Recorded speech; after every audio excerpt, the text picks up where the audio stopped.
Himalayan drought poses an existential threat to subcontinent. Is there any mitigation, or we should be prepared as a globe lacks global consensus in mitigating the effects of climate change? America walked out of the Solar Alliance, the intergovernment panel on climate change. So please break it down, how it affects everyone in India or subcontinent, the Himalayan drought. Yeah, I think when we are talking about climate change, it is a global phenomenon that we are talking about, and basically requires global consensus with regards to the action that needs to be taken. So when we talk about mitigating climate change, and with any one country walking out, of course, one of the largest emitters in the world, possibly there is a lack of ambition that we see that the world projects today with regards to taking action in terms of reducing the concentrations of greenhouse gases and the emissions of greenhouse gases in the atmosphere. If you look at the current level of commitments that countries have given, which is also not legally bound. So it's a pledge and review kind of a structure that we have under the Paris Agreement. We fall way short with regards to what science has to say to limit ourselves to the 1.5 degree, and forget the 1.5 degree, even 2 degrees centigrades by 2100. Therefore, global ambition with regards to taking climate action falls way short of what is required for countries to deliver and achieve by 2030. As a result, we are seeing the impacts of climate change. We are living in a world where climate change is a reality. We are in the midst of the change itself.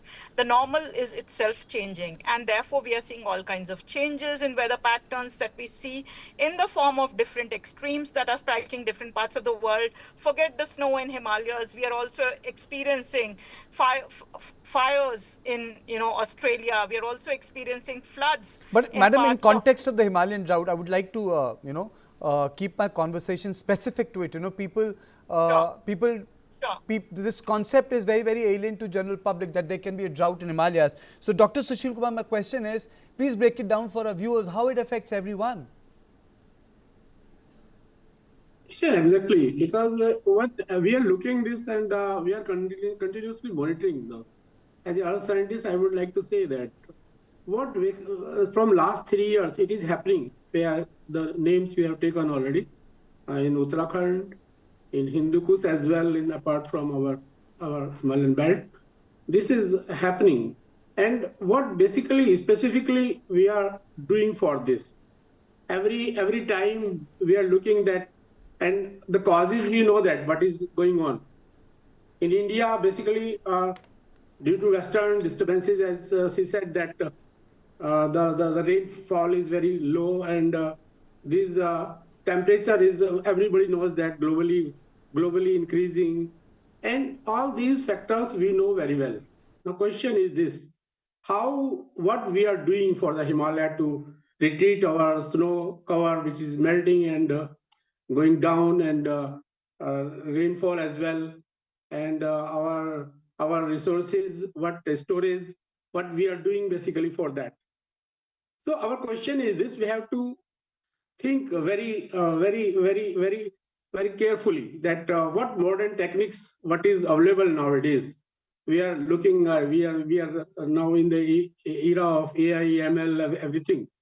So for this to stop this drought, what can be done? And we have to think this very carefully. RNG is here, he will say more specifically that, because they are monitoring the snow monitoring very carefully with the drone, how they basically taking care of snow, and what is the basically carefully looking the satellite snow mapping to understand this along with NASA, ISRO, and to understand the snow covers, and to stop this this is going on. Says nobody can challenge the global warming, and snow sensors actually how much snow is melting. Every Okay, so, okay. Anand, can you please tell us what is happening in the Himalayas? I mean, so let's just break it down for our viewers. I have tried my best to describe what a snow drought is. can you just break it down for our viewers, actually what the Himalayas are undergoing because of the larger change? See, there's no doubt that there is a warming trend, and it is also being said that higher reaches, especially beyond 3,000 meters, are warming at a faster rate, and definitely that will lead to implications like melting of glaciers, early melting of snow, and all these are there. But issue is this, we do not have much data above 3,000 meters. There are hardly very few stations where data is being recorded, and there also I think I was trying to find out recently some of the sensors are not even working, and we don't have long-term data. So again, first and foremost thing is that we should have a good network of automatic weather station and snow measuring stations above 3,000 and 3,500 meters. Then only we will have the real data. Otherwise, most of the data is either through the satellite or through estimation. So first we need the actual data, which is missing. But there is no doubt there is a warming, one. And also, if we see the trend for the last 3-4 years, winters have been very dry. If you see, I think especially last year it was minus 34%. And before that, it was almost minus 90%. So consequently, for the last 3 years, we have got very less rain and snowfall in Himalayas, especially Uttarakhand. And this year also, December has gone almost dry. Yes. There are I should say isolated snowfall events in J&K, Ladakh, and Himachal very less, and Uttarakhand again still lower. So definitely there is an issue that it's a long dry spell with very less snowfall, and naturally it has implications. And there is also this saying that, you see, we all know that if there is earlier snowfall, suppose snowfall happens in December, and when I'm saying early, it means when I'm talking about 2,005 meters at that altitude. Normally beyond 3,500 meters, even you get snowfall in the month of June, July as well. That's a different thing. What we're talking is mainly around 2,500 meters, like most of our hill stations. So there, if there is an early snowfall and then after that there are snowfall on regular intervals, then it accumulates and then it contributes to regular melting and provides water to the rivers. And that's the way it sustains the rivers as well as the groundwater. But when you don't get early snowfall, then whatever snowfall we get in the later months, it tends to melt very fast. So that's the thing. So now, up till now, December, we have not got, and then definitely it's a cause of concern. This year, we have got very less western disturbances.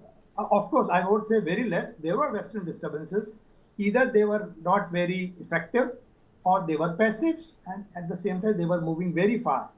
So it has given hardly isolated rain or snowfall events, which is not enough and is much, much below normal. And definitely whenever you have below normal rain and snow, it has implications for agriculture, for especially your temperate fruits and vegetables. And of course, in the plains also it affects.